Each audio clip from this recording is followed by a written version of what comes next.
اصل قاعدہ یہ ہے کہ ممانعت تحریم کے لیے ہوتی ہے، یعنی بنیادی طور پر ممانعت کس کے لیے ہوتی ہے کہ یہ کام حرام ہے، نہیں کرنا، کیونکہ نبی صلی اللہ علیہ وسلم نے فرمایا میں تمہیں جس چیز سے منع کر دوں اس سے بچ جاؤ۔ دوران نماز مکروہ کام، ادھر ادھر دیکھنا، یہ مکروہ ہے، حرام نہیں ہے لیکن کیا ہے، مکروہ ہے، کیونکہ یہ نماز کے آداب میں سے، یہ سجدہ یا رکوع یا قیام نہیں ہے۔ اگر کسی نے قیام نہیں کیا تو نماز نہیں، ٹھیک ہے، وہ یہ نہیں کہ اس نے مکروہ کام کیا۔ اگر کسی نے سجدہ ہی نہیں کیا نماز میں تو کیا خیال ہے، مکروہ کام کیا، اس نے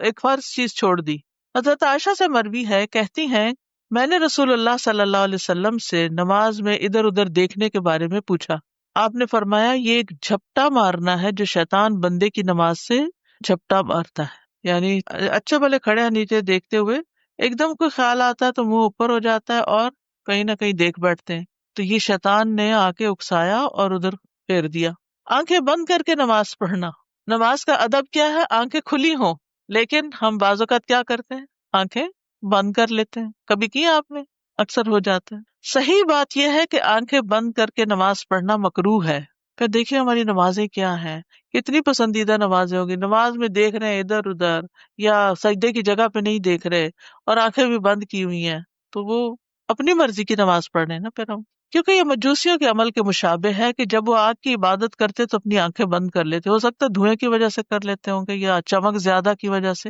ایک قول یہ ہے کہ یہودیوں کے فعل میں سے ہے، اور غیر مسلمانوں کی مشابہت اختیار کرنے کا کم سے کم درجہ یہ ہے کہ وہ حرام ہے، جیسا کہ شیخ الاسلام نے کہا کہ اس کی برائی کو کم از کم بھی فرض کیا جائے تو نماز میں آنکھیں بند کرنا مکروہ ہوگا۔ ہاں اگر کوئی ایسی وجہ ہو کہ آنکھیں کھلی رکھنے سے ارد و گرد کی چیزیں مشغول کر دیں تو نمازی اس وقت اس خرابی سے بچنے کے لیے آنکھیں بند کر سکتا ہے، جیسے مثلاً آپ ایسی جائے نماز پہ کھڑے ہوئے جہاں شیر اور چیتے بننا شروع ہو گئے تصویروں میں، اس کے ڈیزائن میں، یا کوئی ڈانس کرتا ہوا نظر آ رہا ہے، تو پھر آپ سجدے کی طرف دیکھتے ہوئے آپ کیا کریں، اپنی نگاہیں جھکا لیں، جیسے کوئی بھی ناپسندیدہ چیز دیکھ کے انسان نگاہیں جھکا لیتا ہے یا بند کر لیتا ہے تو وہ پھر اسی زمرے میں آئے گا، لیکن اصل اصول کیا ہے کہ آنکھیں کھلی ہوں، نگاہیں سجدے کی جگہ پر ہوں، تو یہ ہے ایک مکروہ کام۔ نمبر 1 ادھر ادھر دیکھنا، نمبر 2 آنکھیں بند کر کے نماز پڑھنا، نمبر 3 قبلے کی جانب یا دائیں جانب تھوکنا۔ عبداللہ بن عمر سے روایت ہے، انہوں نے کہا کہ رسول اللہ صلی اللہ علیہ وسلم کو مسجد میں قبلے کی طرف دیوار پر بلغم نظر آیا، اس حال میں کہ آپ لوگوں کو نماز پڑھا رہے تھے، آپ صلی اللہ علیہ وسلم نے اسے خرش دیا، پھر نماز سے فارغ ہو کر فرمایا جب تم میں سے کوئی شخص نماز پڑھ رہا ہوتا ہے تو اللہ اس کے چہرے کی طرف ہوتا ہے، لہٰذا کسی کو نماز کے دوران اپنے سامنے کی طرف نہیں تھوکنا چاہیے، یہ بھی مینرز کے خلاف ہے نا۔ پہلو پر ہاتھ رکھنا، پہلو کون سا ہے، جسے ہک نہیں کہتے، ایسے یہاں سائڈ۔ ابو ہریرہ رضی اللہ عنہ نبی صلی اللہ علیہ وسلم سے روایت کرتے ہیں کہ آپ نے منع فرمایا کہ کوئی آدمی پہلو پر ہاتھ رکھے ہوئے نماز پڑھے، یہ بھی مینرز کے خلاف ہے۔ زیاد بن صبیح حنفی کہتے ہیں کہ میں نے ابن عمر کے پہلو میں کھڑے ہو کر نماز پڑھی، اس دوران میں نے اپنے ہاتھ اپنے پہلو کوکھ پر رکھ لیے، جب وہ نماز سے فارغ ہوئے تو فرمایا یہ کیفیت نماز میں صلیب سے مشابہ ہے، اس یعنی یوں رکھ لیں گے تو کیا ہو جائے گا، کراس بن جائے گی، اور رسول اللہ صلی اللہ علیہ وسلم اس سے منع کیا کرتے تھے۔ دوران نماز بائیں ہاتھ سے زمین پر سہارا لے کر بیٹھنا،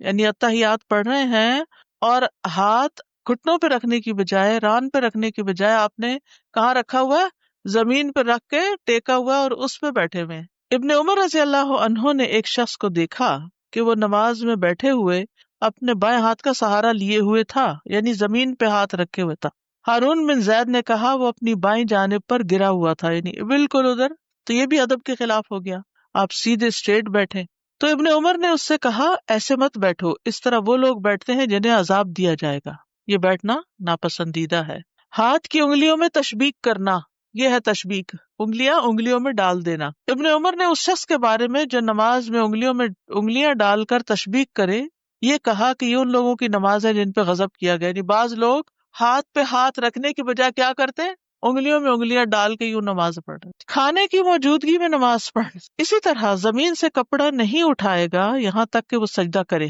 بلکہ اس کو چاہیے کہ کپڑوں کو چھوڑ دے، اسی حالت میں نماز ادا کرے اور بالوں اور کپڑوں کو نہ سمیٹے، یعنی ہم ان کو بکھرنے سے ہی نہ سمیٹے نہ اکٹھا کریں گے۔ اس سے مراد یہ ہے کہ رکوع اور سجدہ کرتے وقت دونوں ہاتھوں سے کپڑے کو اکٹھا کرنا تاکہ وہ زمین پہ نہ لگے، یہ منع ہے۔ ان کو دوہرا نہ کرنا. کیسے دوہرا کرنا؟ جیسے بعض لوگ کھڑے ہیں نا تو کھڑے کھڑے ساتھ کپڑا دوہرا کرنے لگتے ہیں، موڑنے لگتے ہیں. یہ بھی منع ہے مردوں کو خاص طور پر. جیسے نماز پڑھے گرمی لگ رہی تو وہ کیا کرے مرد، عورتوں کے لیے تو ویسے ہی بازو ننگا کرنا جائز نہیں، تو نماز میں ہی پیچھے فولڈ کرنا شروع کر دیتی، درست نہیں. جب اللجنہ دائمہ سے نماز میں کف یعنی فولڈ کرنے کو کپڑے سمیٹنے کی ممانعت میں شمار کیا جائے، اس بارے میں پوچھا گیا اگر یہ کپڑے سمیٹنے کی ممانعت میں ہے تو کیا اس کا حکم مختلف ہوگا، اور اگر میں نماز کی حالت میں یہ شامل ہوا اور میرے کپڑے نماز میں داخل ہونے سے پہلے ہی سمٹے ہوئے ہوں، یعنی میں نے کپڑے کو اوپر اٹھانا نماز کے دوران نہیں کیا بلکہ پہلے کیا، تو کیا دونوں حالتیں برابر ہیں؟ انہوں نے جواب دیا کف اس طرح سے سمیٹنا کہ انہیں جمع کیا جائے یا فولڈ کیا جائے جائز نہیں،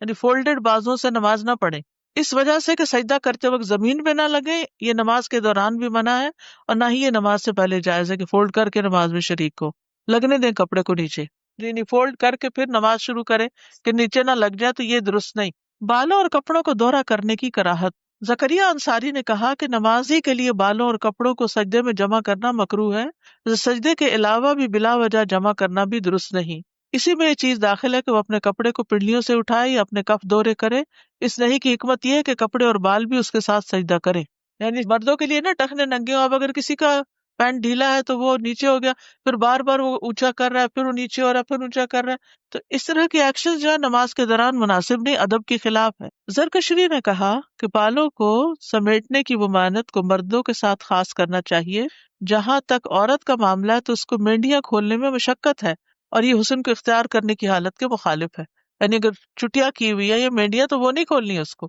لیکن اگر کھلے بال ہیں تو ٹھیک ہے. جوڑے میں نماز پڑھنا. عبداللہ بن عباس سے مروی ہے کہ انہوں نے عبداللہ بن حارث کو سر کے پیچھے جوڑا باندھے نماز پڑھتے دیکھا تو وہ ان کو کھولنے کھڑے ہو گئے. جب وہ نماز سے فارغ ہوئے تو ابن عباس کی طرف متوجہ ہوئے اور کہا تم نے میرا سر کیوں چھیڑا؟ تو ابن عباس نے فرمایا کیونکہ میں نے رسول اللہ صلی اللہ علیہ وسلم کو فرماتے ہوئے سنا بالوں کا جوڑا بنا لینا اس کی مثال ایسے ہے جیسے کوئی نماز پڑھے اور اس کے ہاتھ پیچھے بندھے ہوئے ہوں. مرد کا چہرہ ڈھانپ کر نماز پڑھنا. ابو ہریرہ سے روایت ہے انہوں نے کہا رسول اللہ صلی اللہ علیہ وسلم نے اس بات سے منع فرمایا کہ آدمی نماز کے دوران اپنا منہ ڈھانک لے. نقش و نگار میں کھو جانا. حضرت عائشہ سے مروی ہے کہ رسول اللہ صلی اللہ علیہ وسلم نے ایک دھاری دار منقش چادر میں نماز پڑھی، پھر فرمایا مجھے اس کے نقش و نگار نے اپنی طرف متوجہ رکھا، اسے ابو جہم کے پاس لے جاؤ اور میرے لیے اس کی انبجانی چادر لے آؤ، یعنی جو بغیر نقش و نگار کے ہو. نفس سے باتیں کرنا، وسوسوں اور خیالوں میں رہنا. رسول اللہ صلی اللہ علیہ وسلم نے فرمایا جب کوئی شخص نماز پڑھتا ہے